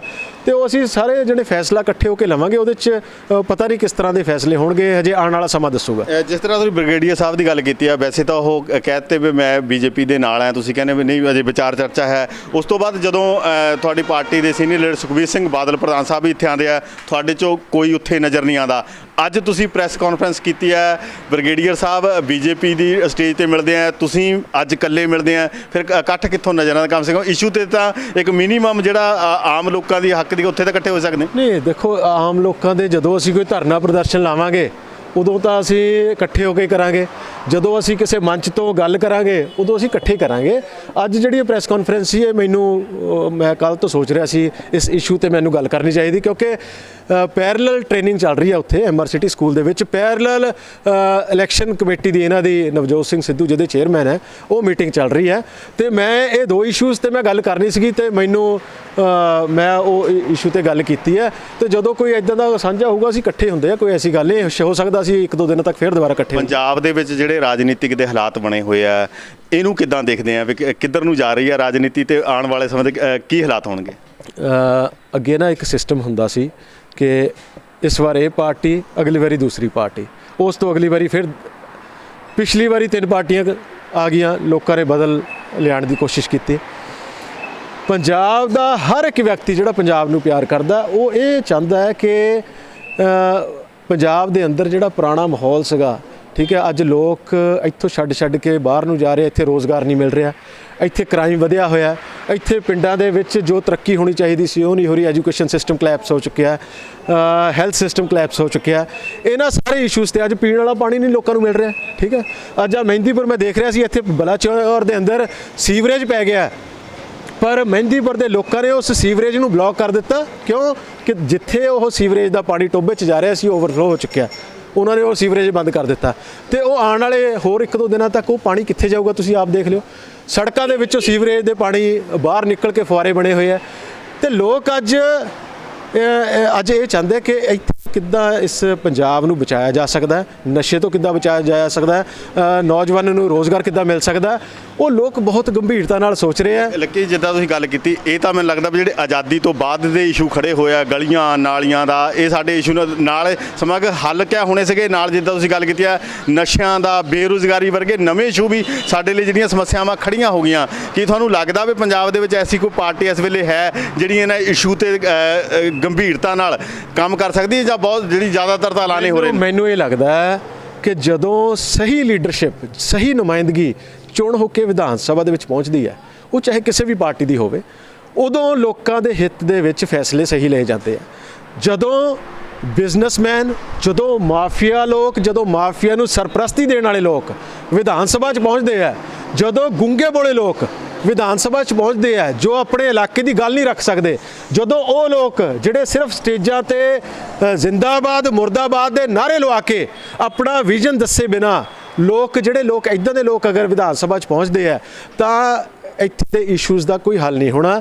ਅੱਜ ਸਿਰਫ ਤੇ ਸਿਰਫ ਉਹਨਾਂ ਪਾਰਟੀਆਂ ਨੂੰ ਆਪਾਂ ਛੱਡ ਦਈਏ ਜਦੋਂ ਪੜ੍ਹੇ ਲਿਖੇ ਇਮਾਨਦਾਰ ਲੋਕਾਂ ਦੀ ਸੇਵਾ ਕਰਨ ਵਾਲੇ ਲੋਕ, ਉਹ ਚਾਹੇ ਕਿਸੇ ਵੀ ਪਾਰਟੀ ਦੇ ਹੋਣ, ਜਦੋਂ ਵਿਧਾਨ ਸਭਾ 'ਚ ਪਹੁੰਚ ਕੇ ਤੁਹਾਡੇ ਹੱਕਾਂ ਦੀ ਲੜਾਈ ਲੜਨਗੇ ਤਾਂ ਇਹਨਾਂ ਇਸ਼ੂਜ਼ ਦੇ ਹੱਲ ਹੋਣੇ ਆ। ਨਹੀਂ ਇਹਦੇ ਹੱਲ ਨਹੀਂ ਹੋਣੇ, ਇਸੇ ਤਰ੍ਹਾਂ ਇਹ ਚੱਲੀ ਜਾਣੀ ਹੈ। ਜਿਸ ਤਰ੍ਹਾਂ ਲੱਕੀ ਜੀ ਤੁਸੀਂ ਰਾਜਨੀਤਿਕ ਦੀ ਗੱਲ ਕਰ ਲਈ, ਤੁਸੀਂ ਆਪਣੀ ਵੀ ਗੱਲ ਰੱਖੀ ਹੈ ਇੱਥੇ ਦੇ ਮੌਜੂਦਾ ਹਾਲਾਤ ਦੇ, ਪੰਜਾਬ ਦੇ ਮੌਜੂਦਾ, ਉਸ ਤੋਂ ਬਾਅਦ ਜਿਹੜੀ ਹੁਣ ਮੇਨ ਗੱਲ ਉੱਥੇ ਹੀ ਘੁੰਮ ਕੇ ਆ ਗਈ, ਅਸੀਂ ਜਿੱਥੋਂ ਸ਼ੁਰੂ ਕੀਤੀ ਸੀ ਕਿ ਜਿਹੜਾ ਇਲੈਕਸ਼ਨ ਹੈ ਉਹ ਨਿਰਵਿਘਨ ਹੋਣਾ ਚਾਹੀਦਾ ਹੈ, ਐਨ ਪੂਰੀ ਇਮਾਨਦਾਰੀ ਨਾਲ ਹੋਣਾ ਚਾਹੀਦਾ, ਪ੍ਰੈਸ਼ਰ ਨਹੀਂ ਹੋਣਾ ਚਾਹੀਦਾ। ਜਿਸ ਤਰ੍ਹਾਂ ਤੁਸੀਂ ਇਸ਼ੂ ਇਹ ਚੱਕਿਆ ਆ ਵੀ ਜੇ ਇਸੇ ਤਰ੍ਹਾਂ ਹੀ ਹੁੰਦਾ ਰਿਹਾ, ਕੀ ਜਿਹੜੇ ਨਿਰਪੱਖ ਹੈ ਉਹ ਚੁਣਾਵ ਹੋ ਸਕਣਗੇ, ਜਾਂ ਲੋਕ ਜਿਹੜੇ ਆ ਚੰਗੇ ਅੱਗੇ ਆ ਕੇ ਲੜ ਸਕਣਗੇ? ਦੇਖੋ, ਸਾਡੀ ਤਾਂ ਲੜਾਈ ਇਸ ਚੀਜ਼ ਦੀ ਰਹਿਣੀ, ਅਸੀਂ ਆਪਣਾ ਯੋਗਦਾਨ, ਆਪਣੀ ਕੋਸ਼ਿਸ਼ ਇਹ ਚਲਾਈ ਜਾਣੀ ਹੈ ਕਿ ਇਲੈਕਸ਼ਨ ਵੀ ਸਹੀ ਹੋਣ, ਇਲੈਕਸ਼ਨ ਦੇ ਰਿਜ਼ਲਟ ਵੀ ਸਹੀ ਆਉਣ।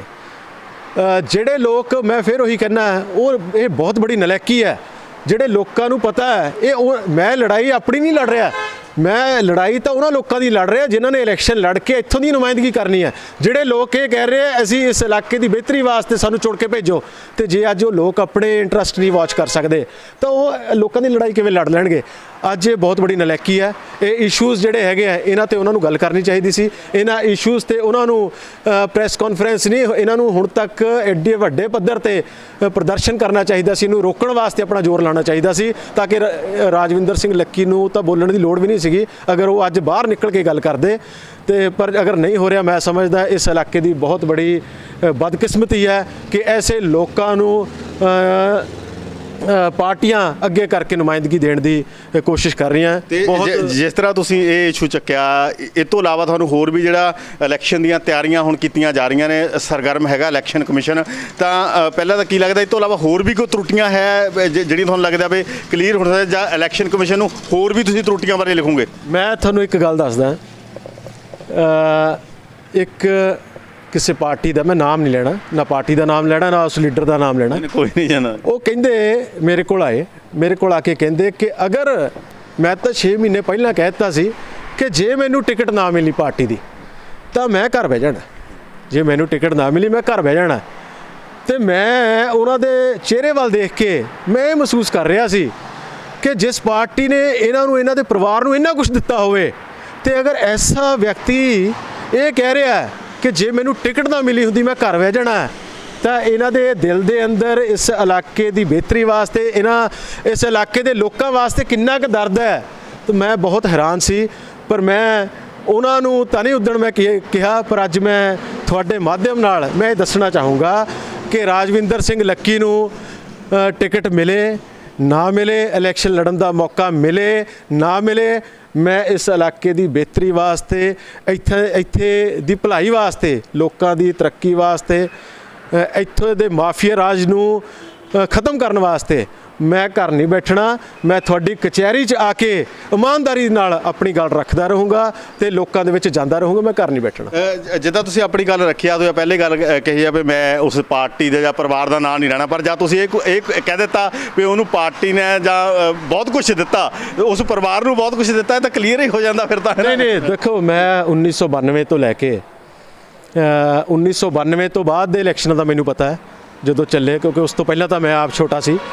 92 ਤੋਂ ਲੈ ਕੇ ਅੱਜ 2022 ਦੇ ਇਲੈਕਸ਼ਨ ਆ ਗਏ। ਕੁਛ ਕੁ ਲੋਕ ਹੀ ਹੈ ਜਿਨ੍ਹਾਂ ਦੇ ਪਰਿਵਾਰ ਇੱਥੇ ਨੁਮਾਇੰਦਗੀ ਕਰਦੇ ਰਹੇ, ਕੁਛ ਕੁ ਲੋਕ, ਉਹ 1 2 3 4 ਪਰਿਵਾਰ ਹੈ। ਉਹਨਾਂ 'ਚੋਂ ਮੈਂ ਕਿਸੇ ਦਾ ਨਾਂ ਨਹੀਂ ਲਿਆ, ਇੱਕ ਦਾ ਮੈਂ, ਤੁਸੀਂ ਹੁਣ ਆਪ ਦੇਖ ਲਿਓ ਉਹ ਤਿੰਨਾਂ ਚਾਰਾਂ 'ਚੋਂ ਕਿਹੜੇ ਲੋਕ ਹੈ। ਨਹੀਂ, ਮੈਂ ਦੇਖ ਲਿਆ, ਮੈਂ ਤਾਂ ਹੀ ਦੁਬਾਰਾ ਪੁਆਇੰਟ ਕੀਤਾ, ਲੋਕ ਵੀ ਸਮਝ ਗਏ। ਅੱਜ ਲੋਕ ਉਹਨਾਂ ਪਰਿਵਾਰਾਂ ਦੀ ਜਗ੍ਹਾ, ਅੱਜ ਉਹ ਲੋਕ ਪਰਿਵਾਰਾਂ ਦੀ ਜਗ੍ਹਾ ਆਮ ਅਸੀਂ ਲੋਕ ਦੇਖਦੇ ਹਾਂ। ਅੱਜ ਲੋਕ ਇਹ ਚਾਹੁੰਦੇ ਆ ਕਿ ਇੱਥੇ ਜਿਹੜੀ ਨੁਮਾਇੰਦਗੀ ਹੋਣੀ ਚਾਹੀਦੀ ਹੈ, ਉਹ ਨੁਮਾਇੰਦਗੀ ਉਹ ਹੋਣੀ ਚਾਹੀਦੀ ਹੈ ਜਿਹੜੀ ਤੁਹਾਡੀ ਕਾਬਲੀਅਤ ਦੇ ਹਿਸਾਬ ਨਾਲ ਤੁਸੀਂ ਆਪਣੇ ਇਲਾਕੇ ਦੇ ਇਸ਼ੂਜ਼ ਨੂੰ ਚੱਕ ਕੇ ਇਸ ਇਲਾਕੇ ਦੀ ਬਿਹਤਰੀ ਵਾਸਤੇ ਤੁਸੀਂ ਆਪਣੀ ਗੱਲ ਵਿਧਾਨ ਸਭਾ 'ਚ ਕਿੱਦਾਂ ਰੱਖਦੇ ਹੋ, ਤੇ ਉਹ ਨੁਮਾਇੰਦਗੀ ਲੋਕ ਭਾਲਦੇ ਪਏ। ਅੱਜ ਲੋਕ ਪਰਿਵਾਰਵਾਦ ਨਹੀਂ ਭਾਲਦੇ, ਤੇ ਉਹ 3 4 5 ਪਰਿਵਾਰ ਜਿਹੜੇ ਹੈਗੇ, ਉਹ ਮੈਂ ਪਰਿਵਾਰਾਂ 'ਚੋਂ ਕਿਸੇ ਦੀ ਵੀ ਗੱਲ ਕਰ ਰਿਹਾ, ਇਹ ਲੋਕ ਅਗਰ ਸਮਝ ਜਾਣਗੇ ਤਾਂ ਮੈਂ ਉਹਦੇ 'ਚ ਕੁਝ ਨਹੀਂ ਕਹਿ ਸਕਦਾ। ਜਿਸ ਤਰ੍ਹਾਂ ਆਪਾਂ ਇਲੈਕਸ਼ਨ ਦੀ ਗੱਲ ਕੀਤੀ ਹੈ, ਇਲੈਕਸ਼ਨ ਕਮਿਸ਼ਨ ਦੀ ਵੀ ਆਪਾਂ ਗੱਲ ਕੀਤੀ ਹੈ ਵੀ ਕਿੱਥੇ ਤਰੁੱਟੀਆਂ ਨੇ।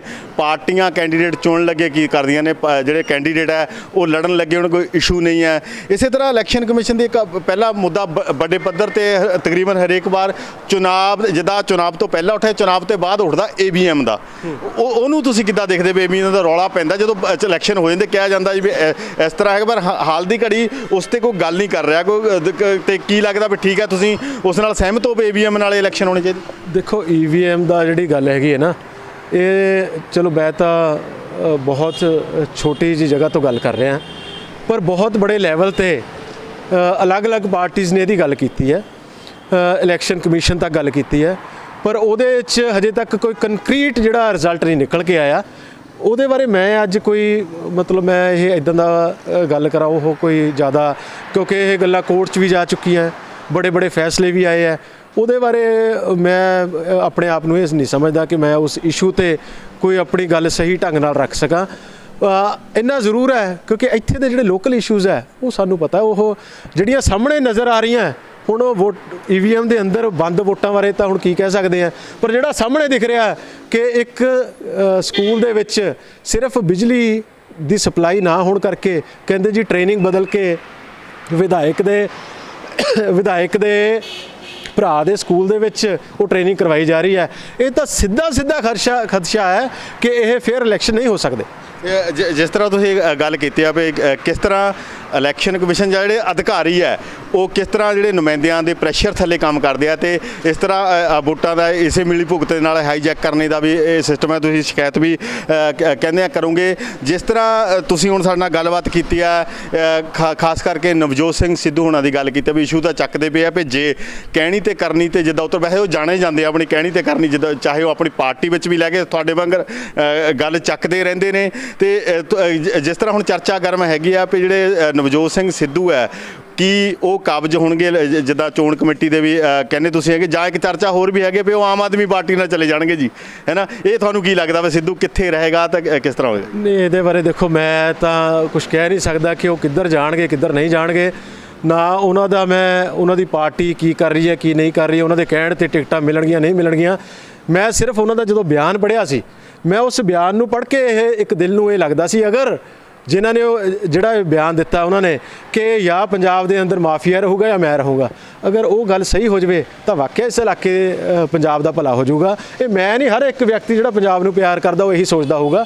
ਤੇ ਇਸ ਕਰਕੇ ਮੈਂ ਉਹਨਾਂ ਤੱਕ ਇਹ ਗੱਲ ਜ਼ਰੂਰ ਤੁਹਾਡੇ ਮਾਧਿਅਮ ਨਾਲ ਪਹੁੰਚਾਉਣਾ ਚਾਹੁੰਦਾ ਕਿ ਪੰਜਾਬ ਦਾ ਅਗਰ ਸਭ ਤੋਂ ਵੱਡਾ, ਇਹ ਠੀਕ ਹੈ ਸਾਰੇ 100% ਸਹੀ ਨਹੀਂ ਹੁੰਦੇ ਲੋਕ, ਕੋਈ ਕਮੀਆਂ ਹੋ ਸਕਦੀਆਂ, ਹੋ ਸਕਦਾ ਮੇਰੇ ਨਾਲ ਆ ਕੇ ਅੱਜ ਇੱਥੇ ਖੜ ਕੇ ਕੋਈ ਗਲਤ ਵਿਅਕਤੀ ਖੜਾ ਹੋ ਜਾਵੇ, ਜਾਂ ਮੇਰੇ ਨਾਲ ਜਿਹੜਾ ਵਿਅਕਤੀ ਕੋਈ ਗਲਤ ਖੜਾ ਹੋ ਕੇ ਕੱਲ੍ਹ ਨੂੰ ਗਲਤ ਕੰਮ ਕਰੇ, ਇੱਦਾਂ ਹੋ ਸਕਦਾ। ਪਰ ਮੇਰੀ ਜਿਹੜੀ ਸੋਚ ਹੈ, ਜੇ ਮੈਨੂੰ ਪਤਾ ਲੱਗਿਆ ਇਹ ਗਲਤ ਹੈ ਤਾਂ ਮੈਂ ਉਸ ਗਲਤ ਬੰਦੇ ਨੂੰ ਆਪਣੇ ਤੋਂ ਦੂਰ ਕਰ ਦੂੰਗਾ, ਜਾਂ ਜੇ ਮੈਨੂੰ ਪਤਾ ਇਹ ਗਲਤ ਬੰਦਾ ਉਹਨੂੰ ਮੈਂ ਨਾਲ ਨਹੀਂ ਲੈ ਕੇ ਆਊਂਗਾ। ਜਿਸ ਤਰ੍ਹਾਂ ਤੁਸੀਂ ਕੰਡੀਸ਼ਨ ਰੱਖਿਆ ਸਿੱਧੂ ਸਾਹਿਬ ਜਿਸ ਤਰ੍ਹਾਂ ਕਹਿ ਰਿਹਾ, ਅਗਰ ਉਹ ਪੁਰ ਚੜਾ ਦਿੰਦੇ ਆ ਤਾਂ ਉਹ ਚੰਗੀ ਗੱਲ ਹੈ। ਕੀ ਫਿਰ ਰਾਜਵਿੰਦਰ ਸਿੰਘ ਲੱਕੀ ਉਹਨਾਂ ਨਾਲ ਖੜੇ ਨਜ਼ਰ ਆਣਗੇ? ਨਹੀਂ, ਉਹਨਾਂ ਨਾਲ ਤਾਂ ਮੈਂ ਕਿਵੇਂ ਖੜ ਸਕਦਾ? ਉਹਨਾਂ ਦੀ ਪਾਰਟੀ ਹੋਰ ਹੈ, ਮੇਰੀ ਪਾਰਟੀ ਹੋਰ ਹੈ, ਪਰ ਮੈਂ ਉਹਨਾਂ ਦੀ ਗੱਲ ਨਾਲ ਜ਼ਰੂਰ ਖੜਾ ਹੋਊਂਗਾ ਕਿ ਉਹ ਚੰਗਾ ਕੀਤਾ। ਅਗਰ ਤੁਸੀਂ ਹੁਣ ਤੁਸੀਂ ਅਗਰ ਮਾੜਾ ਹੋਊਗਾ ਤਾਂ ਮਾੜਾ ਵੀ ਕਹੂੰਗਾ ਮੈਂ। ਤੁਸੀਂ ਹੁਣ ਜਿਹੜੀ ਪਾਰਟੀ 'ਚ ਹੋ ਉਹ ਦਿਖ ਰਿਹਾ ਤੁਹਾਨੂੰ ਪਾਰਟੀ ਨੇ ਸ਼ਰੇਆਮ ਇਗਨੋਰ ਕੀਤਾ, ਫਿਰ ਵੀ ਤੁਸੀਂ ਇਸ ਪਾਰਟੀ ਨਾਲ ਖੜੇ ਰਹੋਗੇ?